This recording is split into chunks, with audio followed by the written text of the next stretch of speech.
Hello, hello for our final session together in Chapter 2, friends.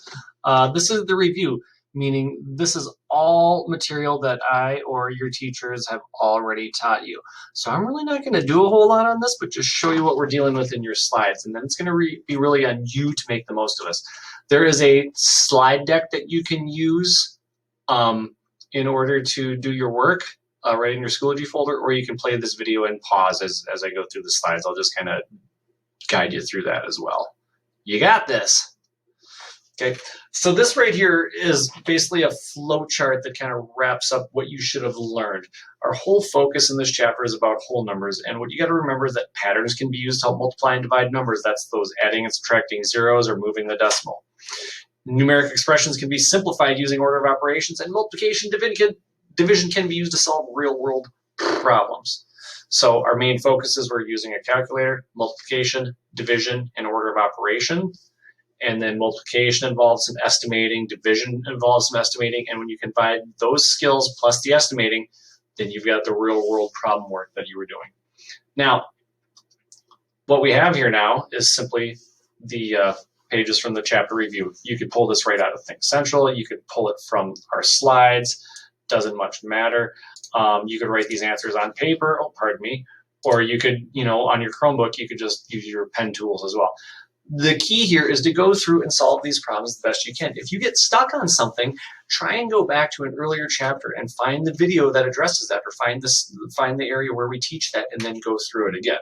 Okay, I'm not going to walk through all of these because we've done stuff like this before. At the end, I do have 2 slides that have the answer key. All right, or 4 slides, sorry, that has the answer key. Now, sure, you could go right to the answer key, copy all your answers down, and be done, right? But what good does that do you? Absolutely nothing. Sure, it's cheating, but the only one you're cheating is yourself, because this is your practice for the actual test that's coming up, okay? And the way that you benefit from that the most is to actually go and do this work and then compare it to the answers at the end, okay? Absolutely no benefit to cheating here. Don't care if you do it, but it doesn't help. The only thing that's going to help you is to practice these problems, okay? And again, if you need to refresh on a skill, find the lesson earlier in Schoology that covers it, okay? I'm going to go through, I'm going to just pause on each slide for about 5 seconds, so you can literally play the video and do this, or you can open the slide file itself from Schoology and do it that way. So here you go, this is slide 1.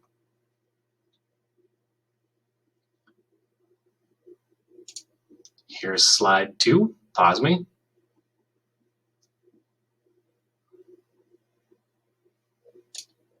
Here's number 3. Let me get out of the way. Pause me.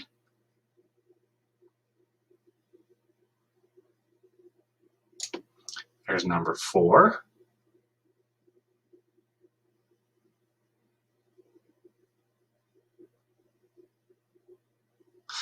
Do both parts too. Use the estimating to see if your answers are reasonable. Important to read the instructions. Division. Oh, I'm once again in the way. Make a better door than a window, McCarthy.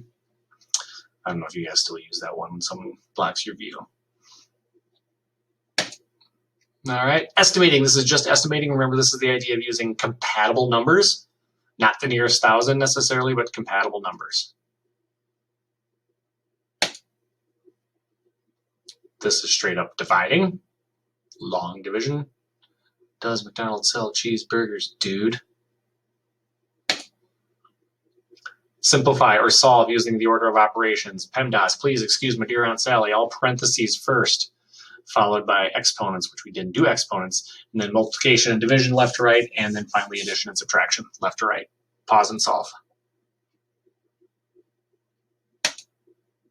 And finally, real-world math problems. While you work on these, I'm going to read and see how real-world they seem. Oh, man, this is a lot of balloons. All right, you got all that? So hopefully what you've done is you've gone through and you've solved all of these problems, okay?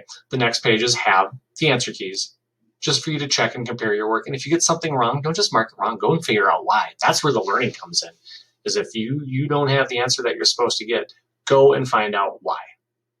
That'll teach you better than anything I can say. Sorry for the blurriness. I had to take these screenshots from a really small page. There you go. There you go. There you go. And there you go. And that, my friends, takes us to the end of chapter 2. Literally everything but the test, and unfortunately you won't have me with for your test. I'm sorry. I know you're disappointed. Well, it's entirely possible that you guys are completely sick of me after probably a month of math together and just ready for me to go back to my little EVA place in the sky. But hopefully I was able to help. Hopefully I kept you on the right track. As always, if you have questions, ask your teachers. When it comes to the test, put in your best effort. Study hard ahead of time. Get a good night's sleep, good breakfast. Get up, get ready to rock the house, and really show your teachers and yourself what you know. Good luck. I probably will be back doing math at some point this year, but who knows? You're getting a refreshing change of pace, though, for Chapter 3. Send my best to all your 5th grade teachers. It's a good bunch. And that's it. Later, taters. Bye.